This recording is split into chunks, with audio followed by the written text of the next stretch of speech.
प्रारूपरूपम् अणिमां बतेर्यं लघिमां सतोर्यं सतवन्तरूपचरितं परमार्थ नित्यम् देहं विचिन्त्य भवब्रह्म ब्रह्मैव नित्यम्। मेरा सारा शरीर हिमालय है और इस शरीर में ही सैकड़ों ब्रह्म कमल खिले हुए हैं। इस शरीर में ही वे समस्त तीर्थ, वे समस्त वनराजी और वह समस्त जीवंत व्यक्तित्व है। आवश्यकता इस बात की है कि हम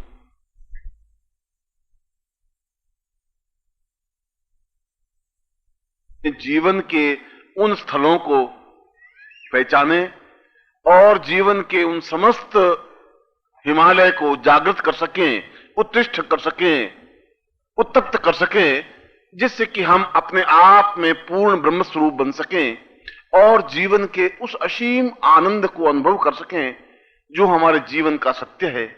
और मैं आपको ऐसा ही आशीर्वाद देता हूं कि आप अपने जीवन के सत्य को पहचान सकें। नवरात्रि के इस पर्व पर मेरा आधार मार्कंडेय पुराण और मार्कंडेय ऋषि के आतप्त शब्दों पर रहा है। मार्कंडेय अपने आप में ही अत्यंत सिद्ध योगी थे और इस श्लोक में उन्होंने अत्यंत ही गंभीर और गहन चिंतन प्रस्तुत किया है।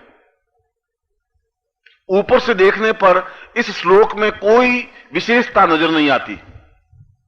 ऊपर से देखने पर तो इस श्लोक में ऐसा लगता है कि जैसे उस ऋषि ने, मार्कंडेय ने कहा है कि यह मेरा सारा शरीर हिमालय है और इस पूरे हिमालय के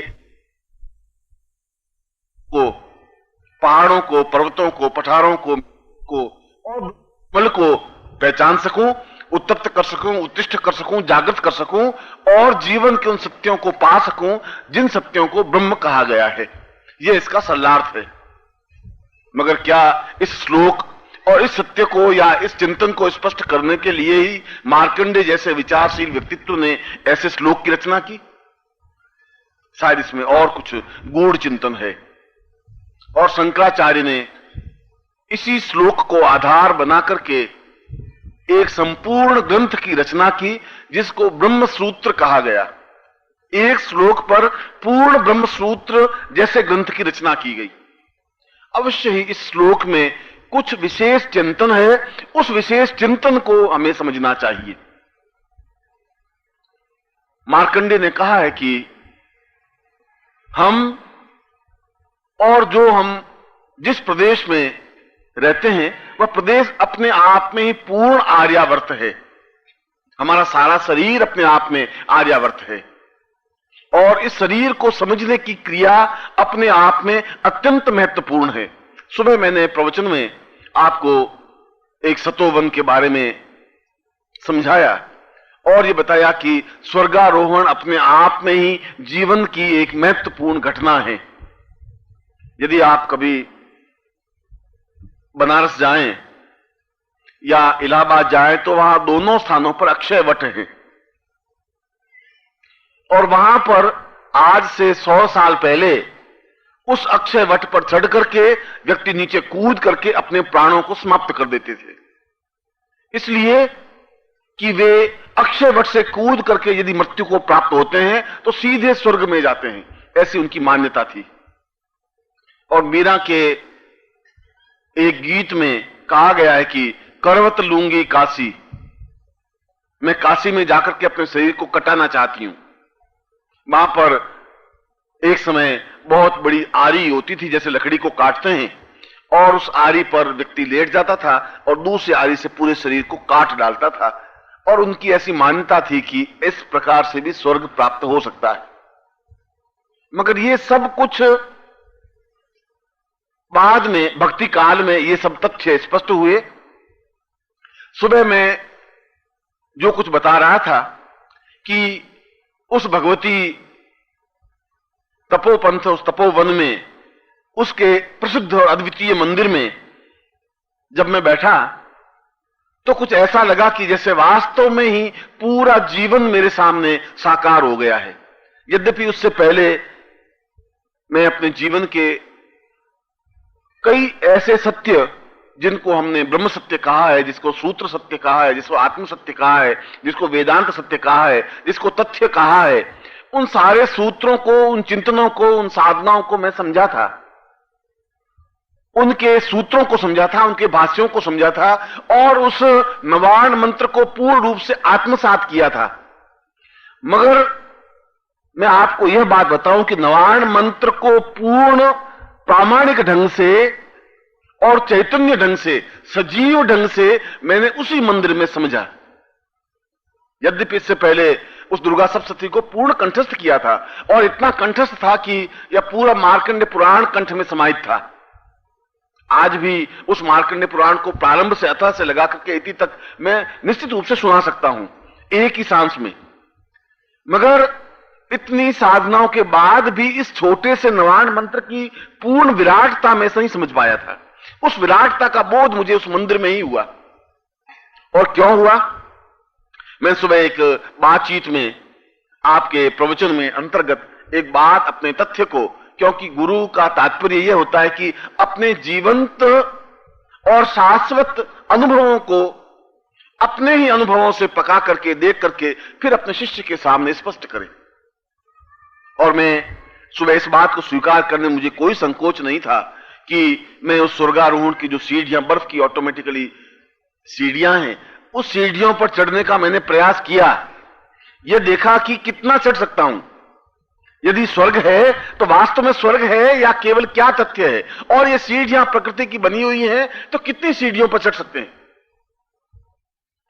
एक आदमी की जिजीविषा होती है, एक आदमी की अदम्य भावना होती है, लालसा होती है, एक इच्छा होती है, और इच्छा के वश में होकर के, अपनी भावनाओं के वश में होकर के वह सब कुछ करने की कोशिश करता है।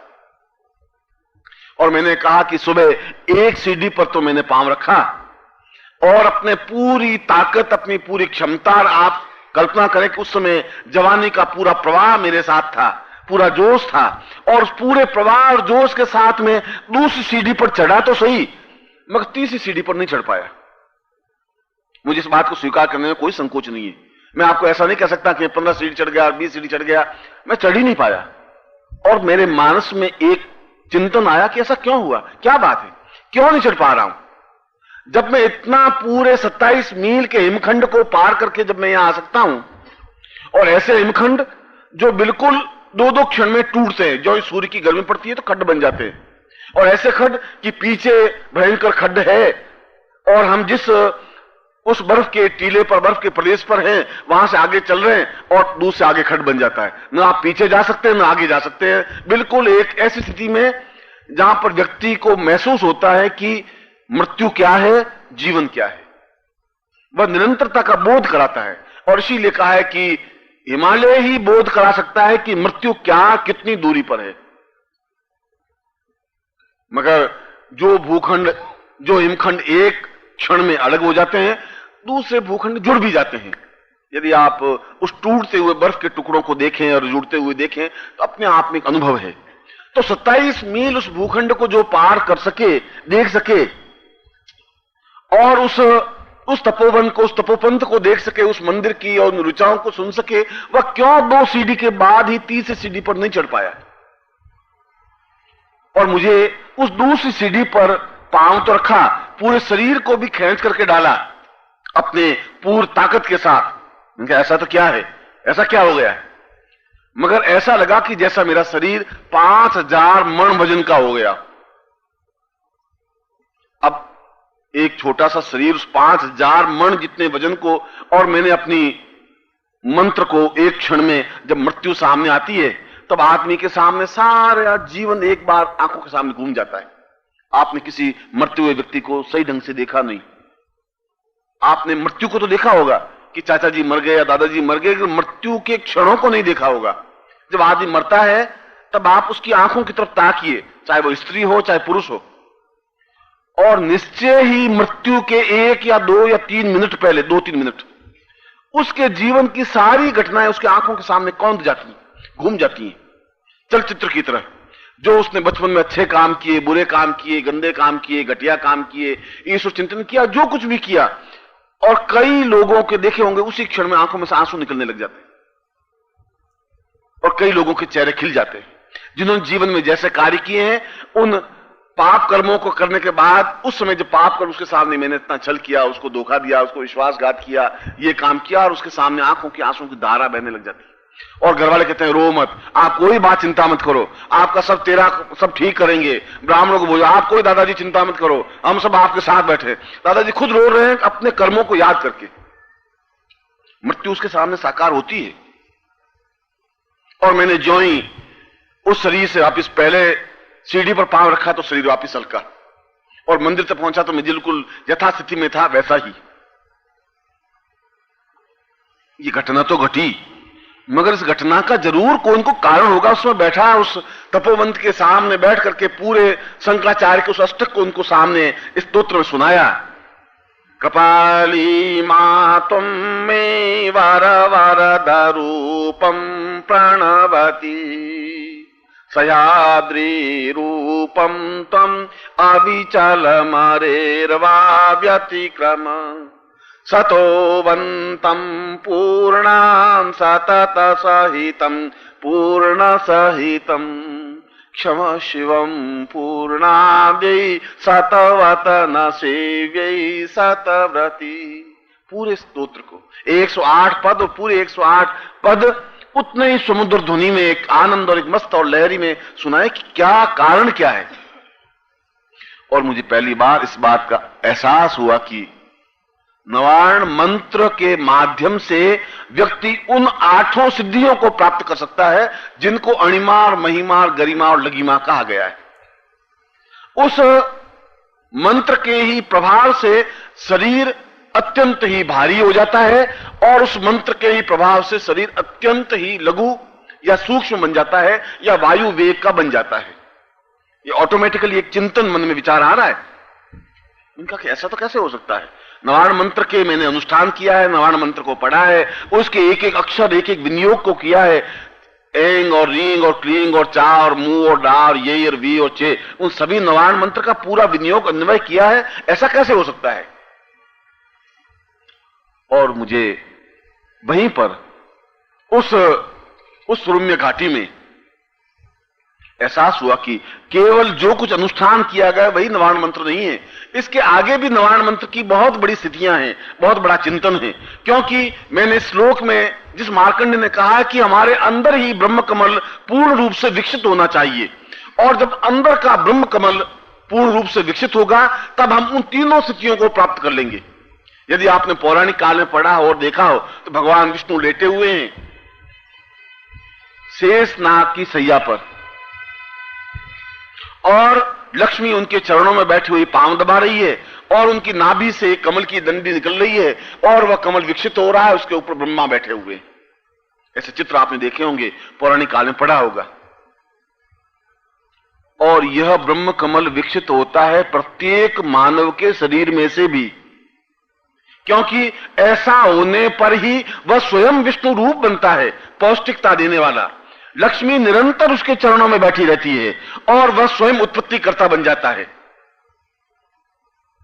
ऐसी स्थिति इसीलिए उस नवारण मंत्र के पहले तीनों बिंदुओं में एंग रींग क्लींग तीनों अपने आप में इसी तथ्य को स्पष्ट करते हैं। और मैंने वहां पर जो मुझे बोध हुआ उस ब्रह्म कमल को चिंतन करने का, और ठीक वैसा ही चिंतन और ब्रह्म कमल मुझे स्पष्ट और दृष्टिगोचर हुआ। यदि आप कभी नैनीताल गए हो तो नैनीताल के आगे रानीखेत एक स्थान है। रानीखेत से एक बस जाती है, आजकल एक रास्ता बना है, पहले तो ये रास्ता था नहीं मगर आजकल रास्ता बना है, नैनीताल से सीधा बद्रीनाथ चले जाते हैं। एक तो हरिद्वार और ऋषिकेश से होकर के भी जाते हैं, पर रानीखेत से भी एक आर्मी मिलिट्री वालों ने एक रास्ता निकाला है। और उस रास्ते पर चलते हैं तो एक स्थान आता है कौसानी। यदि आपने नाम सुना हो, पढ़ा हो, सुमित्रानंद पंत वहां पैदा हुए थे और महात्मा गांधी 1 महीने तक वहां रहे थे। अनासक्त गीता के अनासक्त योग अध्याय का पूरा भाष्य लिखा था, ऐसा वहां लिखा हुआ भी है। उस कौसानी की यों तो सूर्योदय मैंने कई स्थानों के देखे हैं। सूर्योदय मैंने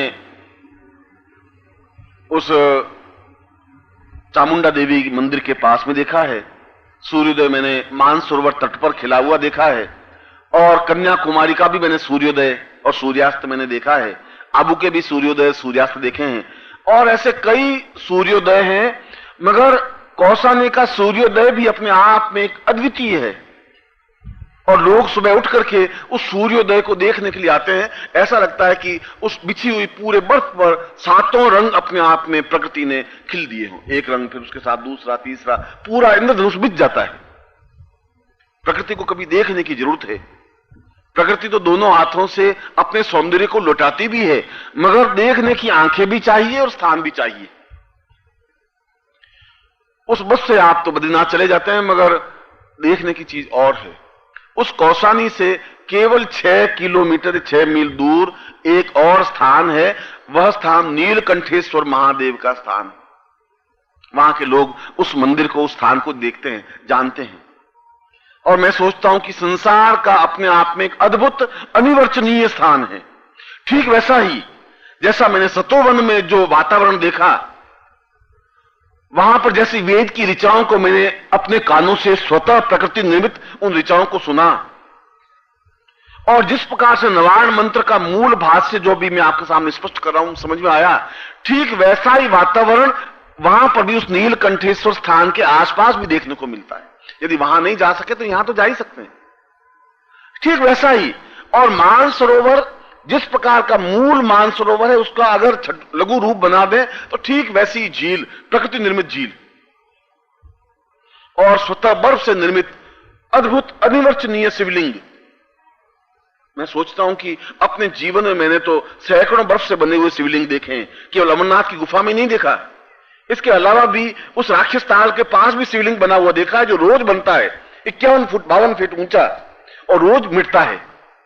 कहते हैं कि रावण स्वयं राक्षस ताल के पास बैठ करके उस भगवान शिवलिंग, बर्फ के शिवलिंग को बनाता है, पूजन करता है, रोज विसर्जित करता है। और ऐसे मैंने शिवलिंग देखा है उस मानसरोवर के पास, राक्षस ताल के पास। मगर इन सारे शिवलिंगों की अपेक्षा वह शिवलिंग अपने आप में ही अद्वितीय है। और अद्वितीय ये कि बाकी सारे शिवलिंग मैंने श्वेत बर्फ के बने हुए देखे, चाहे वह सतोवन में मैंने देखा हो, चाहे मानसरोवर के पास में देखा हो, चाहे अमरनाथ की गुफा में देखा हो। मगर उस नीलकंठेश्वर महादेव का जो स्थान है, अत्यंत रास्ता तो बीहड़ है, एक बहुत हल्की सी पगडंडी है, और वहां के व्यक्तियों से पूछें तभी आप जा सकते हैं। और बीच की जो घाटी है वह बहुत चढ़ाई की है, और मैं सोचता हूं कि बहुत कठिन चढ़ाई की। यदि आप यमुनोत्री जाएं तो आपको जैसा मालूम पड़े कि वो जितनी कठिन चढ़ाई है, करीब आधा किलोमीटर मील, ऐसी करीब 2-2.5 किलोमीटर की चढ़ाई है। बड़ी डिफिकल्ट चढ़ाई है, मगर कोई इतनी डिफिकल्ट नहीं है, इतनी कठिन नहीं है कि आदमी जा ही नहीं सके, और इतनी ऊंचाई पर भी नहीं है कि आदमी पहुंच नहीं सके। मगर वो 2-2.5-3 किलोमीटर चल करके उस पहाड़ों के मध्य में 7 पहाड़ हैं हिमालय के। हिमालय के 3 भाग हैं, सर्वोच्च भाग, मध्य भाग, अंत्य भाग। अंत्य भाग को तो हम देखते ही हैं, गढ़वाल में चले जाएं आप, टिहरी चले जाएं, ये सब अंत्य भाग में है। मध्य भाग में काश्मीर का सारा प्रदेश मध्य भाग में, और सर्वोच्च भाग जो हिममंडित है, हिमालय के ऊपर, जिसको हिमालय जिसको कहते हैं, इस मध्य भाग में वह नीलकंठेश्वर स्थान है। वहां के लोग उसको नीलाउत कहते हैं। यदि आप नीलकंठेश्वर महादेव पूछेंगे तो कोई नहीं बता पाएगा, मगर वहां नीलाउत कहते हैं। और यदि पूछें वहां कौसानी को कि हमें नीलाउत जाना है, तो 4 बार तो वो आपको देखेंगे, फिर आपके शरीर को और आपके पैरों को और आपके हाथों को देखेंगे, फिर वो कोई चलने के लिए तैयार हो जाए तो चलने के लिए तैयार हो जाए, मगर जाना तो जरूर चाहिए जीवन में। वह पूरा करीब 8-9 फीट, 10 फीट, 11 फीट, ये जितनी मेरी छत है, इस छत जितना बर्फ का शिवलिंग, पूरे नीले रंग के बर्फ से बना हुआ शिवलिंग, अद्भुत, अपने जीवन में मैंने देखा नहीं है।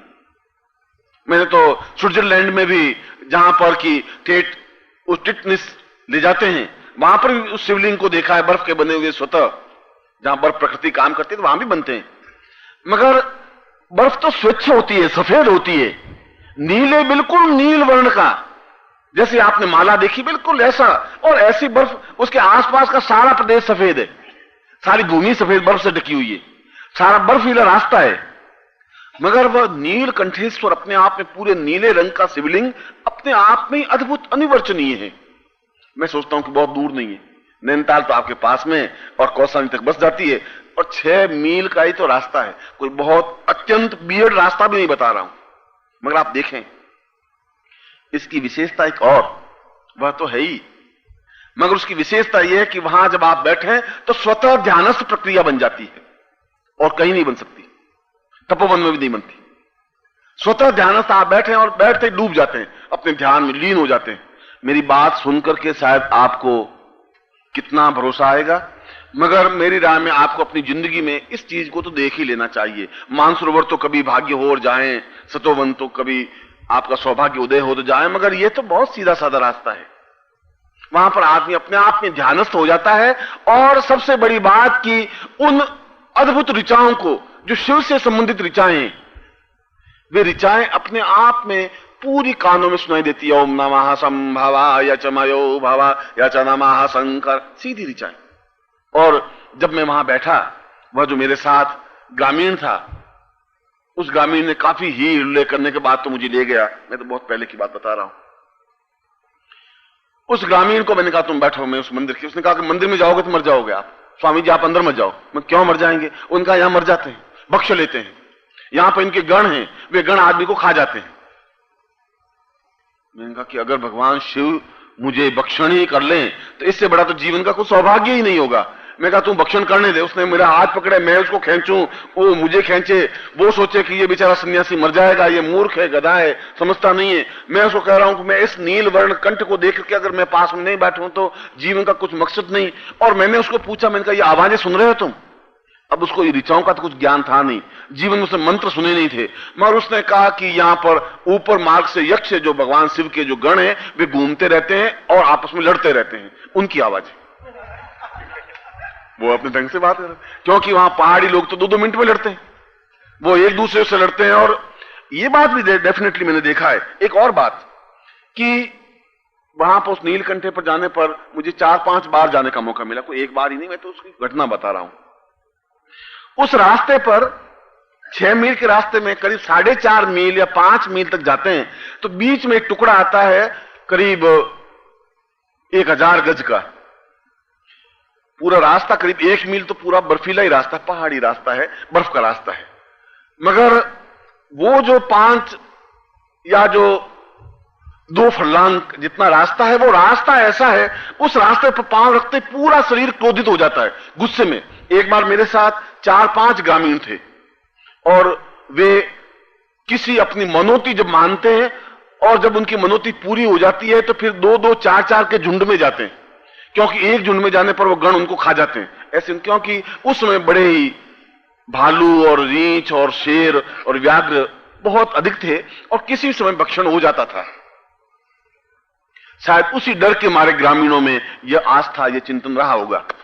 मगर मैंने ये देखा कि दूसरी बार मेरे साथ 5 लोग थे ग्रामीण, और वे कोई मनोती के लिए जा रहे थे, मैं भी सन्यासी था, मैंने कहा चलिए चल रहे हैं, और मैं उनके साथ चल रहा था। और उस 2 मीटर के टुकड़े में इतना क्रोध आता है कि आपस में लड़ने लग जाते हैं, और वो ही लड़े, मुझे भी क्रोध आया तो मैं भी उनको 1-2-4 थप्पड़े लगा रहा था, और वो मेरा हाथ पकड़ रहे। और जो ही वो टुकड़ा पार करते हैं सोचते मैं क्या कर रहा हूं, ये क्या पागलपन है, इनको थप्पड़े क्यों लगाइए। और वो भी सोच रहे हैं सन्यासी जी आपने थप्पड़े क्यों मारी मुझे। तो हमने कहा भाई कुछ मुझे तो ज्ञान ही नहीं। उनका महाराज यहां पर यक्ष लड़ते हैं, और यहां पर निश्चित रूप से लड़ाई होती ही है। उनकी शुरू में जो बातचीत उनके थे, वहां गुरु जी वहां लड़ाई होती है सन्यासी जी, और वहां कुछ नहीं, आदमी अकेला हो तो अपने को खुद पीटने लग जाता है, मरने लग जाता है, मर जाता है, बर्फ के ढेरों को फोड़ने लग जाता है। ये ग्रामीण अपने ढंग से बात करते होंगे, ठीक है देख लेंगे। वो गण लड़ते हैं, जूझते हैं गुरु जी, मैंने कहा ठीक है जूझते होंगे तो देख लेंगे। मगर मैंने उस टुकड़े को ऐसा भी देखा, और आज भी ऐसी स्थिति है। उस टुकड़े में क्या भूभाग में क्या स्थिति है, मैं सोचता हूं कि जरूर कुछ न कुछ एक प्रकृति की कुछ लीला होगी। मगर ऐसा है, उस टुकड़े में अगर व्यक्ति अकेला भी पार करे तो पूरा शरीर गुस्से में, सारी गालियां मुंह से निकलती हैं और ऐसा निकलता है कि उसने मुझे किया है, मैं उसको देख लूंगा सारे को। पत्नी होती तो पत्नी का गला पकड़ लेता है। और उस टुकड़े को पार करने के बाद आदमी खुद नॉर्मल हो जाता है, क्या हुआ। खैर, उस नीलकंठेश्वर का शिवलिंग और उस शिवलिंग की उस वैदिक ऋचाओं को पूर्ण जैसे कि शिव स्तुति हो रही हो और रावण का पूरा जटाकटा हसम ब्रह्म ब्रह्मन निलिम्प निर्जरी बिल्कुल दुनिया आ रही है।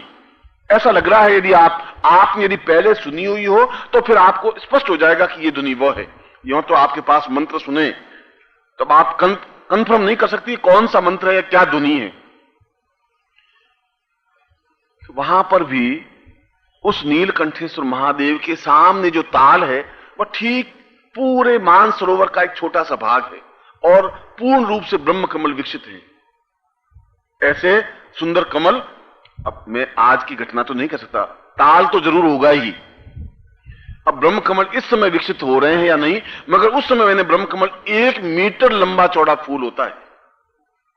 आप कल्पना करें उस घेरे का, इतना अद्भुत दृश्य। आज भी जरूर ब्रह्म कमल वहां होते होंगे, क्योंकि अभी तक उन व्यापारियों के और उन लालची व्यक्तियों के नजरों से वो स्थान सुरक्षित है। जिसमें वहां बसें चलने लग जाएंगी तब कोई ब्रह्म रहेंगे न कोई कमल रहेंगे, वहां चाय की छोटी सी दुकान बन जाएगी और सब कुछ खत्म हो जाएगा। मगर वहां पर भी मैंने उस नवारण मंत्र के ही चिंतन को स्पष्ट किया। शिव की धुनी तो आ रही थी, मगर साथ ही साथ मन में विचार हो रहा था कि ऐं ह्रीं क्लीं चामुंडा विच्चे, चामुंडा विच्चे का मतलब ये 8 सिद्धियों का ये मूल चिंतन है, ये भावनाएं हैं। ऐसा मैं उस मंदिर से बाहर निकला और बाहर निकलने के बाद एक शिलाखंड पर बैठ करके सोचने लगा कि ये बिल्कुल विपरीत विरोधी विचार क्यों है। यहां मुझे भगवान की स्तुति होनी चाहिए, शिव का एकदम पाठ होना चाहिए, उसमें रावण का शिव जटा लहरी का मुझे पाठ मेरे मुंह से निकलना चाहिए, या उस रुद्राष्टाध्यायी का पाठ निकलना चाहिए, या शिव मंत्र निकलने चाहिए। यहां उस देवी भगवती का ऐं ह्रीं क्लीं चामुंडा विच्चे का मूल विन्यास क्यों निकल रहा है। और यह केवल इतना ही मंत्र नहीं है ऐं ह्रीं क्लीं, इसका पूरा विन्यास है। और यदि विन्यास करें तो कम से कम 20-22 पृष्ठों में है। और सारा विन्यास मेरे आंखों के सामने निकल रहा था, मेरे होठों से निकल रहा था, मेरे जबान से निकल रहा था। और ज्यों ही मंदिर से बाहर निकला तो वह विन्यास अपने आप में समाप्त और पूरा शिव का मैं महिमन स्तोत्र का पाठ कर रहा था। नमन्ते पारन्ते परम विदुषो यदि या असित गिरिशमं स्यात् कजलम सिंधु पात्रेषु शाखा। ठीक जैसा बोध मैं उसकी और आगे की घटनाओं की छोड़ करके मैं आपको उस चिंतन पे ला रहा था कि उस मंदिर में, भगवान शिव के उस मंदिर में पूरी शक्ति का पूर्ण चिंतन, विचार, धारणा, ध्यान, वैसे ही मंत्र, वैसी स्थितियां, वही दुर्गा सप्तशती के मंत्र होठों से उच्चरित हो रहे हैं। और मैं गारंटी के साथ कह रहा हूं कि यदि आप बैठते हैं तो आपके मुंह से क्या दुनिया निकल रही है आपको खुद को पता नहीं होगा। टैप रिकॉर्डर पास में और वापस घर आके सुने और किसी पंडित से सुनावे तो आपके मुंह से बिल्कुल स्पष्ट ऐसी दुनिया जो भगवती देवी से और नवारण मंत्र से और नवारण साधना से संबंधित होंगी। आज के युग में भी ऐसे स्थान हैं जो अपने आप में अत्यंत दिव्य और पवित्र और चेतना युक्त हैं। मैं उस सतोपंथ के वहां पर जब बहुत भारी हो गया और वापस मंदिर में बैठा तो पूरे में 24 घंटे करीब करीब बैठा। 24 घंटे नहीं तो 20-21 घंटे बैठा। 5-7 घंटे बैठा, फिर मैं घूमा, आसपास घूम करके देखा, फिर मैं 2-3 घंटे के लिए बैठा, मगर मुझे वहां से हटने की इच्छा नहीं हो रही थी। और वहां पर भी उस नवारण मंत्र का ही पूरा चिंतन चल रहा था। कल मैंने आपके नवारण मंत्र के बारे में, ऐं के बारे में समझाया था, फिर मैंने ह्रीं के बारे में समझाया और क्लीं के बारे में भी समझाया कि वह समस्त विकारों को, समस्त कमियों को दूर करने वाला बीज है। और शत्रु का मतलब वह व्यक्ति नहीं जो हमारी आलोचना करता है या हमारा नुकसान पहुंचा रहा है। बुढ़ापा, जैसा कल मैं समझाया, बुढ़ापा भी हमारा शत्रु ही है। जिससे हम घृणा करते हैं वह शत्रु है। बुढ़ापे से कोई प्यार नहीं करता, सफेद बालों से कोई प्यार नहीं करता, कमजोर शरीर से कोई प्यार नहीं करता, रोग से कोई अटैचमेंट नहीं रखता। ये जिनसे हम अनुरक्त नहीं होते वे शत्रु हैं। उन शत्रुओं को समाप्त करने की क्रिया भी क्लीम के माध्यम से ही संभव है, क्लीम साधना के माध्यम से ही संभव है। मगर इसके साथ ही साथ उस इन दोनों तीनों बीजों को मैं अभी 3 बीज ही समझा रहा हूं। उन तीनों बीजों के निश्चित रूप से कई चिंतन उन 8 सिद्धियों अणिमादि जो सिद्धियां हैं, अणिमा महिमा गरिमा, मैंने आपको उदाहरण दिया, उनका चिंतन जितना प्रत्यक्ष रूप से मुझे सतोपंथ में हुआ, ठीक वैसा ही चिंतन उस मंदिर में भी हुआ, नीलकंठेश्वर महादेव में। आप उस वर्ष के उस शिवलिंग को और उतने भव्य शिवलिंग को, अद्वितीय शिवलिंग को देखें और शिवलिंग के साथ साथ आप मंदिर में बैठते हैं। मंदिर पत्थरों का बना हुआ, पत्थरों को गुफा की तरह, और गुफा में अंदर जाते हैं तो गुफा करीब 10-11 फीट तो बिल्कुल ऐसी है जो आदमी सरक करके अंदर जाता है, बस ऐसा समझ लीजिए। पूरा आदमी खड़ा होकर तो बैठ करके भी नहीं जा सकता, करीब करीब सरक करके जाता है। और आगे इतना बड़ा भूखंड खुला हुआ कि उस मंदिर है, शिवलिंग है और भव्य अद्वितीय, ऊपर से आकाश खुला हुआ है। मगर वहां पर भी उसी देवी का चिंतन और विचार और धारणा ही निकलती है। उस एंग रिंग क्लींग, देखिए अब आपकी इसकी उच्चारण ध्वनि, एंग रिंग क्लींग में ग की ध्वनि के साथ उसकी बात नहीं, यदि आप जाएं तो उस भाषा को आप भी सुन सकते हैं, उन वेद की ऋचाओं को, उस चिंतन को। यदि आपको मार्कंडेय पुराण के श्लोक याद है तो उसका अन्वय आपके कानों में पड़ेगा तो आपको समझ आएगा कि ये कहां से आवाज आ रही है। आप बाहर खड़े होंगे तो कोई आवाज नहीं कर रहा है। अणिमादि सिद्धियां कोई बहुत गोपनीय सिद्धियां नहीं है, मगर यदि आप रोज 10 मिनट का प्रैक्टिस करें और देखें तो आप अपने आप में निरंतर रोग मुक्त होते जा रहे हैं, दवाइयां लेने की जरूरत नहीं है। मैं आपको उदाहरण दूं कि ये बंबई इसका गवाह है। आज से 6 महीने पहले मैं बहुत ज्यादा बीमार था, मेरी किडनी बहुत गड़बड़ हो गई। वहां के बहुत अच्छे डॉक्टर हैं, उन्होंने मेरा चेकअप किया और उसका किडनी का ठेठ पूरा ऑपरेशन करके लोहे का इतना टुकड़ा अंदर डाल करके और किडनी का एक पीस बाहर निकाला, जिसको बायोप्सी कहते हैं, और कहा कि आपकी किडनी डैमेज है, यदि आपने थोड़ा बहुत भी काम किया तो किडनी फेल हो जाएगी। मैंने कहा फेल हो जाएगी तो इतने शिष्य हैं, उनको पत्रिका में लिखेंगे भाई कोई किडनी मुझे देता हो तो दे, मैं किडनी वापस लगाऊं तो मुझे तो एक ही जगह 20 किडनियां मिल जाएगी। मैंने इसको कह दिया था डॉक्टर को, मैंने कहा इतनी चिंता तो मुझे जरूरत नहीं है, शिष्यों के पास 2-2 किडनियां है, मैं तो मांगूंगा एक किडनी तो वो तो दे ही देगा, नहीं तो ये नहीं देंगे तो सन्यासी से तो दे ही देंगे। उन्होंने कहा वो तो ठीक है, मगर ऐसा आप करें क्यों, किडनी आपकी करीब 40% डैमेज हो चुकी। मैंने कहा कोई बात नहीं, 40% डैमेज हो चुकी है तो ठीक है, मैं अपने जीवन की घटना बता रहा हूं। शरीर तो घिसेगा ही, रात दिन काम करेंगे तो शरीर पुर्जे घिसेंगे। उसके बाद मैंने इसी क्रिया को वापस किया, बीच में छूट गया था और छूट गया करीब 15 साल से। मैंने रोज सुबह उठा और रोज सुबह उठ करके 7, 7:30 बजे उठ करके ऊपर छत पे बैठ जाता, शीतलीकरण क्रिया करता, और शीतलीकरण क्रिया के माध्यम से, और मुझे कोई रोग था ही नहीं, यह रोग था और किडनी कुछ गड़बड़ थी। और अभी मैं करीब महीने भर पहले गया उस डॉक्टर के पास, मैंने कहा तुम वापस मेरा एक्सरे लेकर के देखो। उन्होंने कहा कि अब 45-50 डैमेज हुई होगी, धीरे धीरे होती है। मैंने कहा वो तो होती है, मगर देख तो लो कितनी हो गई। और वो एक्सरे मेरे पास पड़े हैं, इसमें मेरे किडनी का कोई प्रॉब्लम ही नहीं, सारी क्लियर है। वो कह ऐसा कैसे हुआ? मैंने कहा कि ये तो मैं बाद में बताया, नवाण मंत्र से हुआ। उन्होंने कहा कि फिर ये मुझे लिखवा दीजिए। मैंने कहा ये लिखाने की क्रिया नहीं है, ये चिंतन क्रिया। मेरे सामने दोनों स्थितियां स्पष्ट हैं। मैंने ये बताया कि हम रोग मुक्त हो सकते हैं। मैं आपके सामने उदाहरण दे रहा हूं, आप ट्राई करके देख लीजिए। मैं तो आपको कहूं कि आप 2-4 दिन ट्राई करके देखिए, उस चम्मच को हिला सकते हैं कि नहीं हिला सकते। और केवल चम्मच को ही नहीं, घड़ी आपके सामने पूरी घूम रही है, पेंडुलम घूम रहा है, और आप उस एनर्जी को इकट्ठे करके पेंडुलम रुके, गारंटी के साथ रुक जाएगा, 100% रुक जाएगा, डेफिनेटली रुक जाएगा। इतनी शक्ति आप में एनर्जी बनती है। जितना ब्रह्म कमल विकसित होगा उतनी एनर्जी बनेगी। ब्रह्म कमल की एक पंखुड़ी खिलती है तो इतनी ताकत आएगी, और ब्रह्म कमल की तो 1000 पंखुड़ियां होती है। इसका मतलब है कि 1000 क्षमता वाला आपको ताकत आनी चाहिए। ताकत की ये है। यह तो मैंने एक सिद्धि के बारे में एक छोटा सा प्रयोग बताया। यूं तो 8 सिद्धियां हैं, अणिमा है, महिमा है, गरिमा है। समय मिला तो मैं और इसके बारे में समझाऊंगा। मैं आपको आशीर्वाद देता हूं कि आपके जीवन में पूर्णता और सफलता की जय।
ठीक है भाई।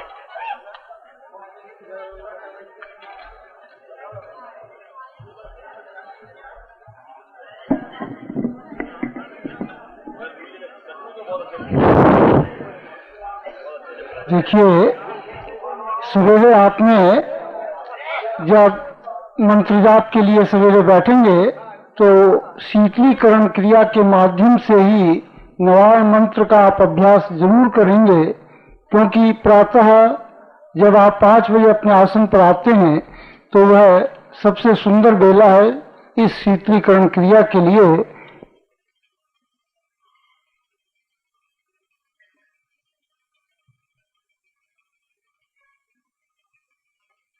निर्वाण रूपम देवीं प्रदेवं किन्नर कतां पूर्वमदैव तुल्यम् हिमवंत रूपमपरं महितान् विहंसी सिद्धि प्रदेयं भगवंत रूपम्। स्वयं भगवती जगज्जननी जगदम्बा अपने आप में ही जो नवार्ण रूपेण है, उनका सारा शरीर और उनका एक रूप विन्यास अपने आप में ही नवार्ण रूप है, जो संपूर्ण लोकों में अपनी विविध सिद्धियों के माध्यम से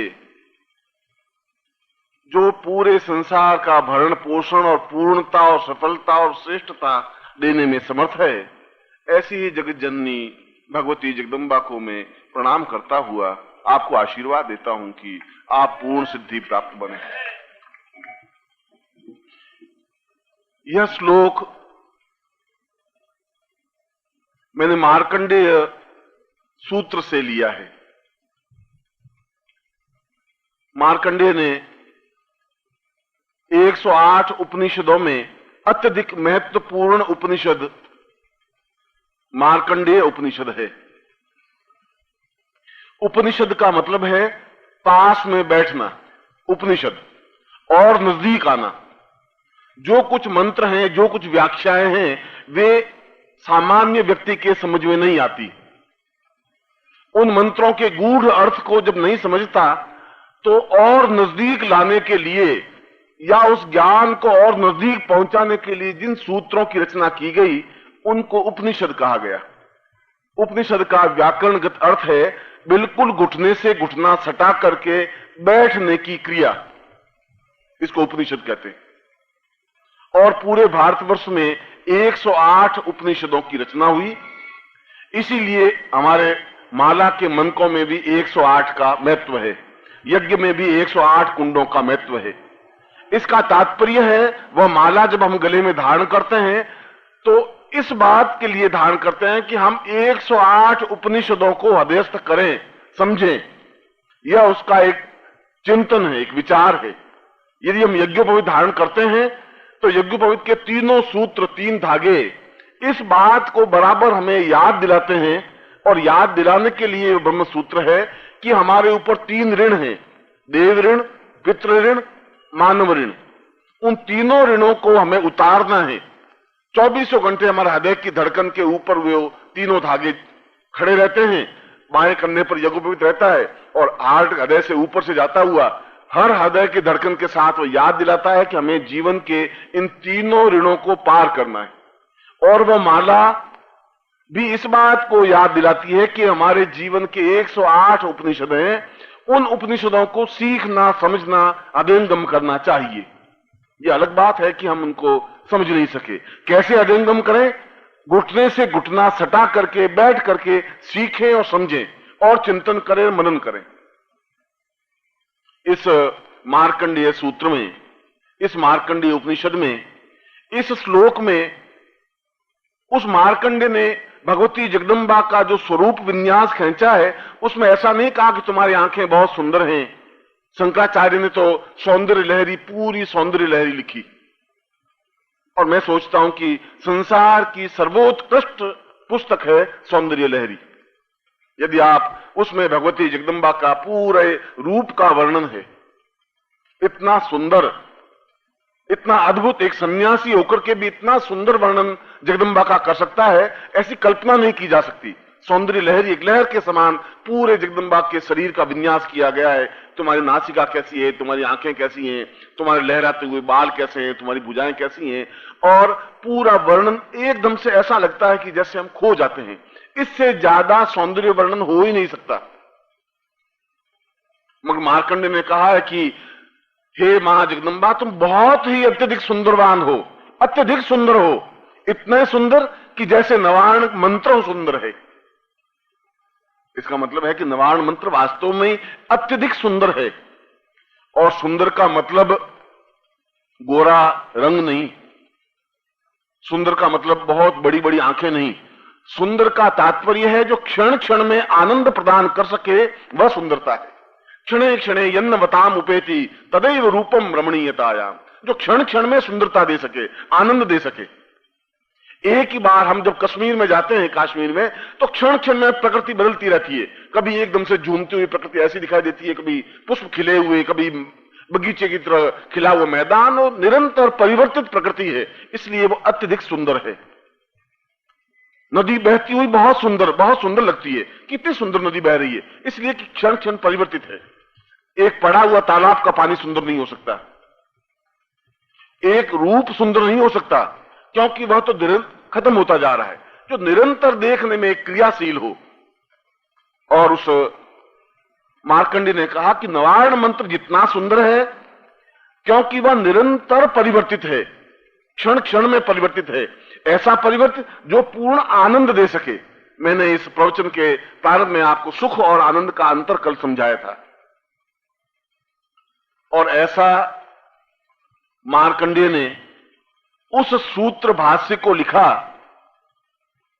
लाहुल स्थान पर। यदि आप कभी मंडी गए हो तो मंडी के आगे मनाली स्थान है, और मनाली से एक रास्ता जाता है रोहतांग दर्रे तक।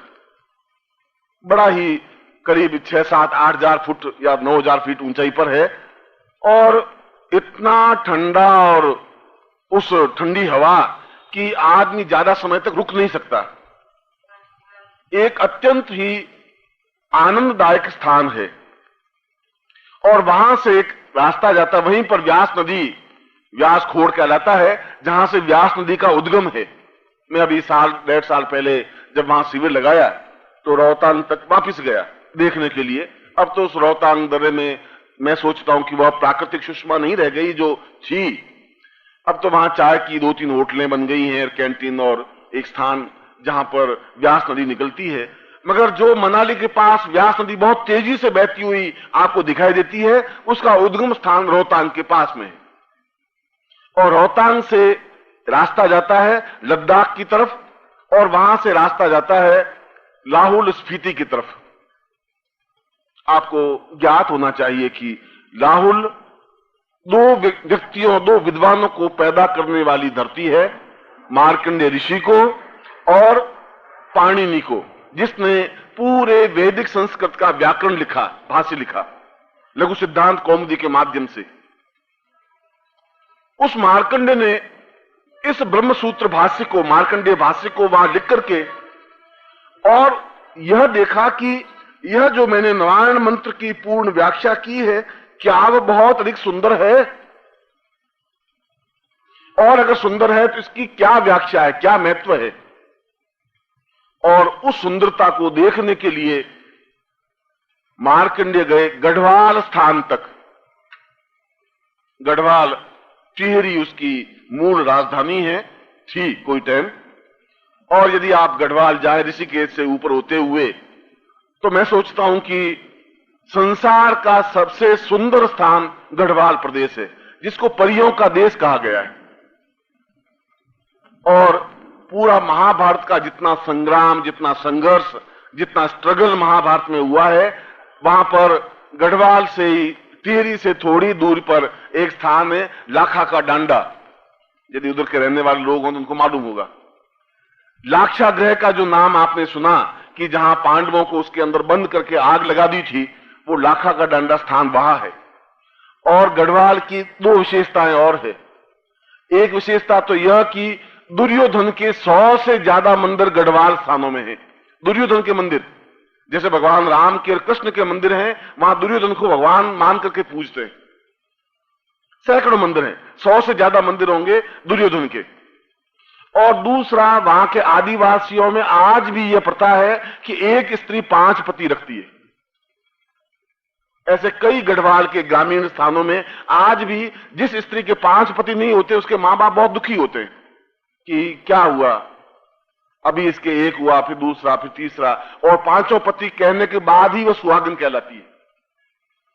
यह जो द्रौपदी का वर्णन, द्रौपदी की जन्म उत्पत्ति गढ़वाल प्रदेश में हुई है। और वहां द्रुपद स्थान है आज भी, जहां द्रौपदी की पूजा होती है, बिल्कुल नग्न प्रतिमा है। मैं केवल ये सारी आपको बैकग्राउंड इसलिए समझा रहा था जिससे कि आप मेरे इस प्रवचन के मूल भाग को समझ सकें, जहां मार्कंडेय ने सूत्र में कहा है कि नारायण मंत्र का पूर्ण आनंद युक्त, जो जिसके माध्यम से पूर्ण जगदम्बा का चित्रण हुआ है, वह नारायण मंत्र के मूल 3 बीज हैं, ऐंग रींग क्लींग, जो मैंने आपको कल समझाए या कल तक समझाए। मगर आगे चामुंडा, यही शब्द का मतलब कोई चामुंडा देवी नहीं है। यूं तो देवी का एक नाम चामुंडा भी है, और हमारे जोधपुर के किले में चामुंडा का मंदिर भी है। जो मुंडों की माला धारण करती है वह चामुंडा है। मगर चामुंडा का भाष्य उस मार्कंडेय ने लिखा, और उस भाष्य को शंकराचार्य ने अपने श्लोक में ही समझाया। शंकराचार्य ने उस भाष्य को पढ़ करके अपने आप में अत्यंत मुग्ध हो गए कि मार्कंडेय ने कितना उत्तम कोटि का इस श्लोक में वर्णन किया है।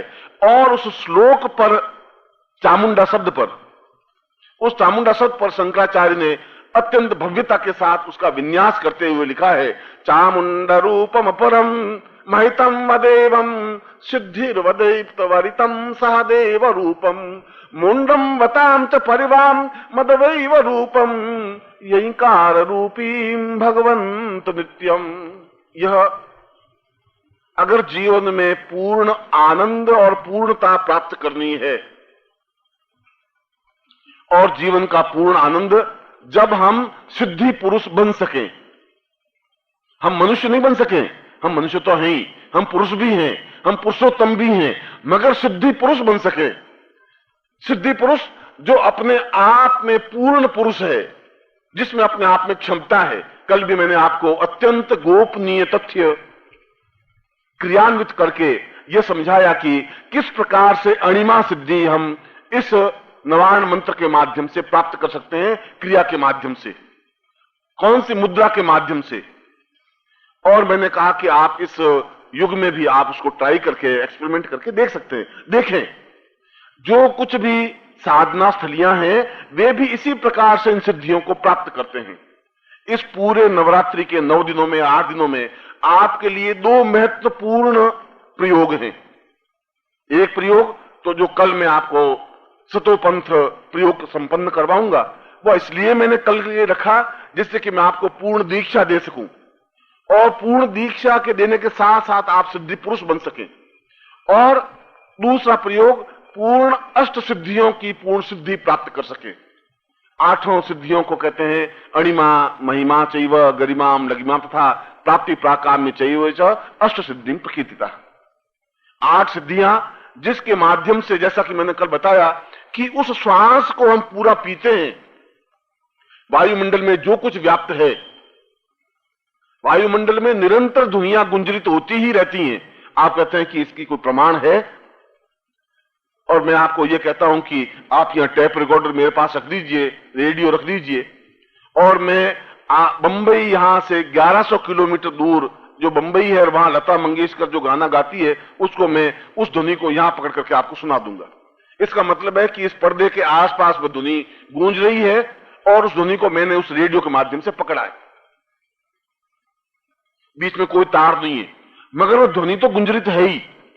ठीक इसी प्रकार से यदि वह ध्वनि गुंजरित है तो महाभारत युद्ध की वह ध्वनियां भी गुंजरित हैं, वेद की ऋचाएं भी गुंजरित हैं। आवश्यकता है उसको पकड़ने की और उसको पकड़ करके हृदय में धारण करने की। उसको अणिमा सिद्धि कहते हैं। और कल मैंने उस अणिमा सिद्धि की पूर्ण सिद्धि का एक प्रयोग समझाया कि किस प्रकार से उस वातावरण को आप अपने हृदय में पी सकते हैं। यह एक मामूली बात नहीं थी, यह अपने आप में टेक्निकल कार्य है, मगर अपने आप में इतना गोपनीय कार्य है कि उसको सही ढंग से स्पष्ट करना ही अपने आप में दुर्बोध है। मगर मैंने आपके सामने वह बात रखा कि यह केवल एंग रिंकली चामुंडा विच्चे एक सामान्य मंत्र ही नहीं है। इस मंत्र के माध्यम से हम 8 सिद्धियां प्राप्त कर सकें, जिससे कि हम पूर्ण सिद्धि पुरुष बन सकें। यदि हम सही अर्थों में भगवती जगदम्बा को साक्षात्कार करना चाहते हैं तो इस मंत्र को उच्चारण करने की अपेक्षा पूर्ण मंत्रमय बनने की जरूरत है।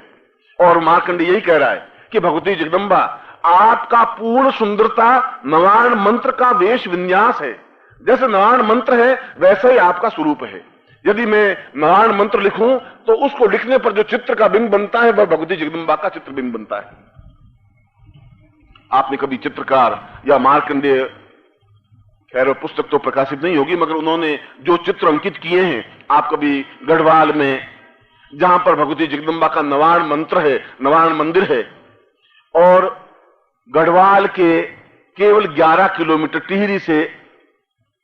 टिहरी से उत्तर की ओर, जहां आप बस से जाएंगे तो ऋषिकेश से आपको टिहरी मिलेगी। टिहरी बहुत बड़ा लंबा चौड़ा मैदान है, पूरे पहाड़ में वही एक ऐसा मैदान है जहां पर नगरी बस सकती है, बाकी पहाड़ है। और वहां से 11 किलोमीटर दूर एक बहुत ही सुंदर प्रपात है। यदि देहरादून के पास में आपने सहस्त्रधारा देखी हो, अब तो सहस्त्रधारा सूख गई, मगर कोई समय था वहां 100 धाराएं एक साथ गिरती थी, इसलिए उसका नाम सहस्त्रधारा था।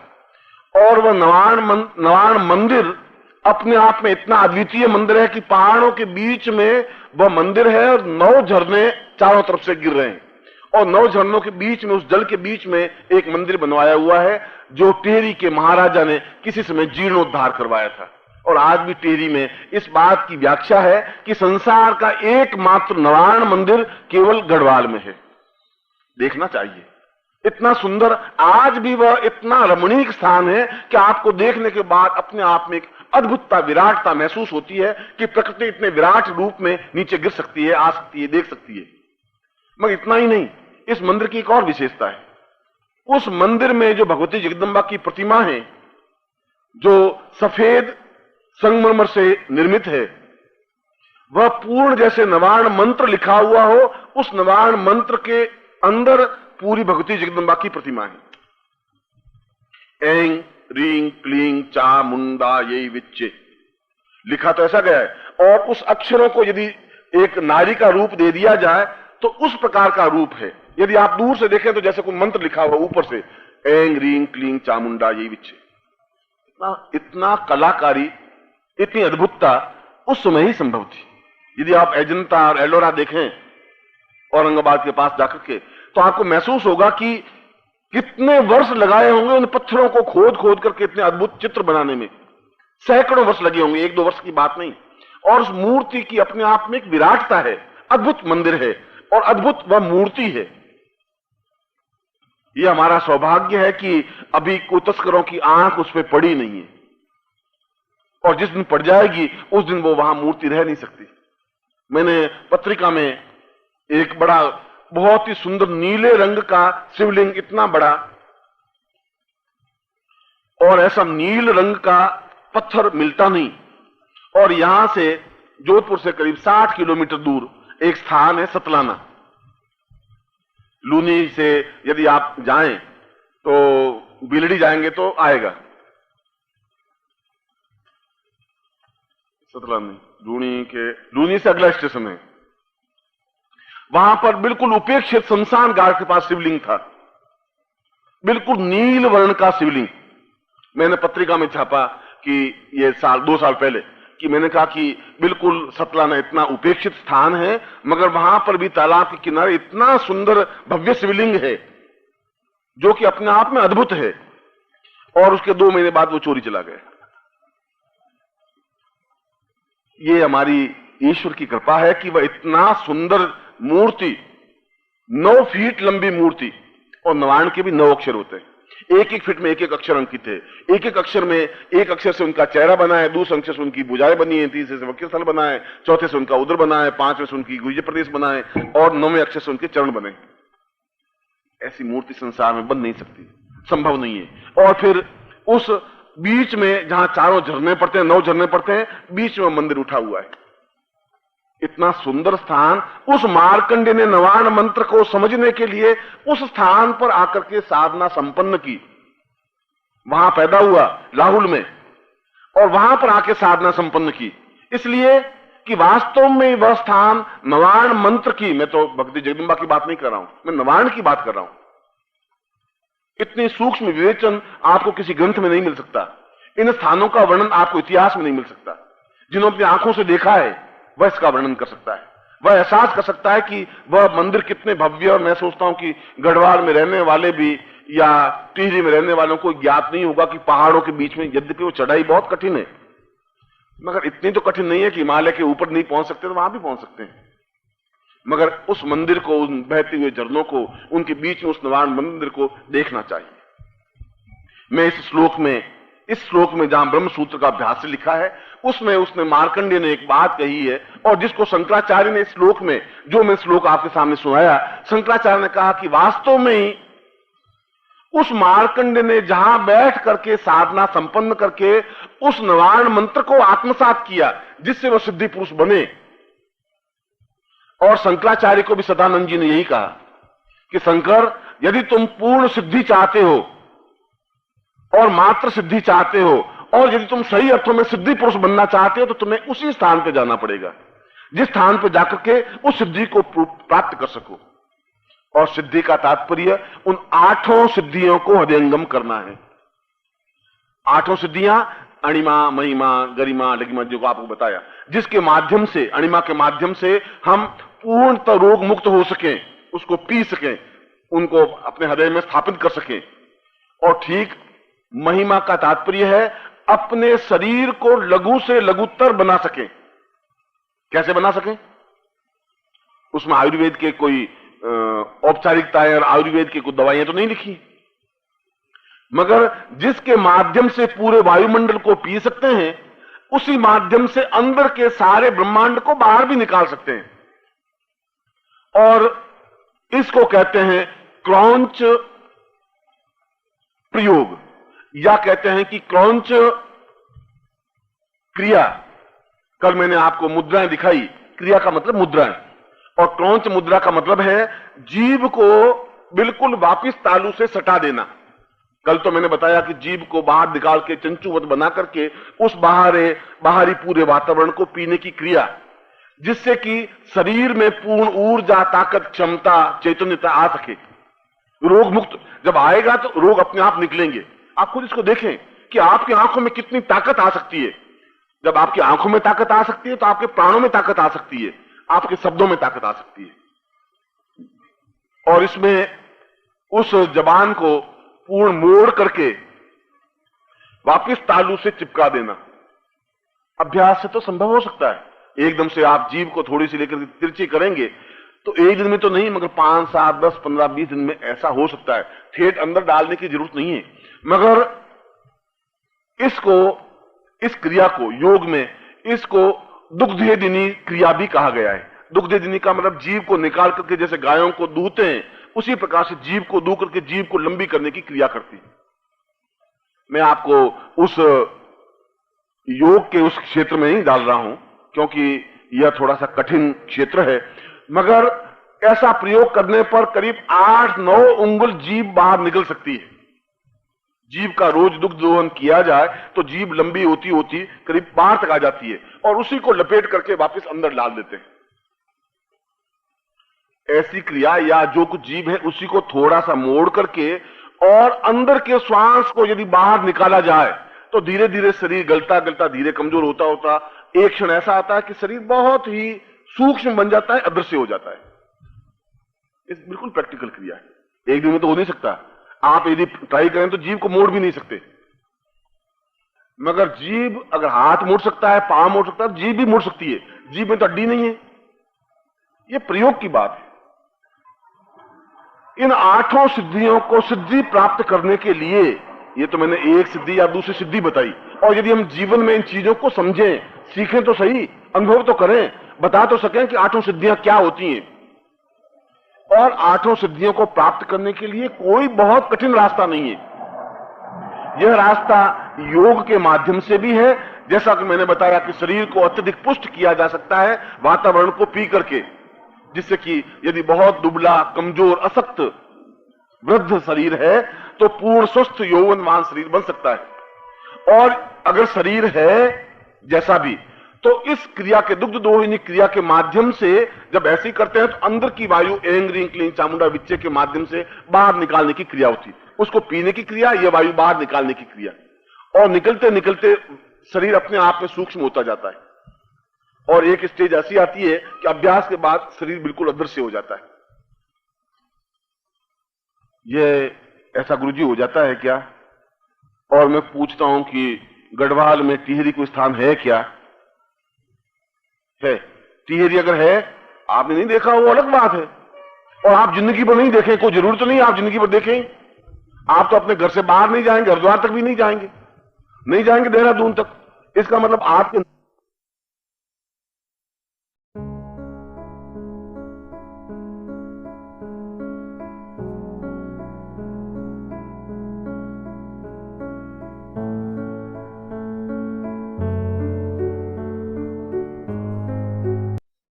ओम परम तत्वाय नारायणाय गुरुभ्यो नमः। ओम ह्रीं मम प्राण देह रोम प्रतिरोम चैतन्य जाग्रय ह्रीं ओम नमः। ओम भूर्भुवः स्वः तत्सवितुर्वरेण्यं भर्गो देवस्य धीमहि धियो यो नः प्रचोदयात्।